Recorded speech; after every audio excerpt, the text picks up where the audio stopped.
गुजरात के वडोदरा के हंडी में स्थित स्वामीनारायण मंदिर में शाकोत्सव का उत्साह के साथ आयोजन किया गया। स्वामीनारायण संप्रदाय में शाकोत्सव का अनोखा महत्व है। जहां जहां स्वामीनारायण मंदिर है, वहां वहां सर्दियों में शाकोत्सव का पूरे उत्साह के साथ आयोजन किया जाता है। शाकोत्सव में बैंगन की सब्जी, रोटला, मक्खन और गुड़ के साथ भगवान को भोग लगाकर प्रसाद ग्रहण किया जाता है। भगवान को भोग लगाए गए इस भोजन का स्वाद ही कुछ और होता है। वडोदरा के हांडी रोड पर स्थित स्वामीनारायण मंदिर में आयोजित इस कार्यक्रम में स्वामीनारायण संप्रदाय के संत, देश विदेश से आए हरिभक्त बड़ी संख्या में उपस्थित रहे और पूजा अर्चना कर महाप्रसाद ग्रहण कर हरिभक्तों ने धन्यता का अनुभव किया।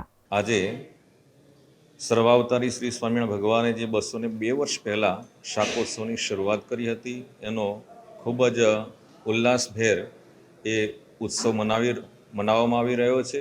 અને આ પ્રસંગે શ્રી સ્વામિનારાયણ મંદિર વડોદરાના મહંત સંત શિરોમણી શ્રી હરિકેશવદાસજી સ્વામી, સનાતન સ્વરૂપદાસજી સ્વામી, મણિનગરથી પધારેલા યોગ વલ્લભદાસજી સ્વામી, હરિકૃષ્ણ વલ્લભદાસજી સ્વામી વગેરે અને બહુ મોટી સંખ્યામાં હરિભક્તોની ઉપસ્થિતિમાં એ શાકોત્સવની ઉજવણી કરવામાં આવી છે.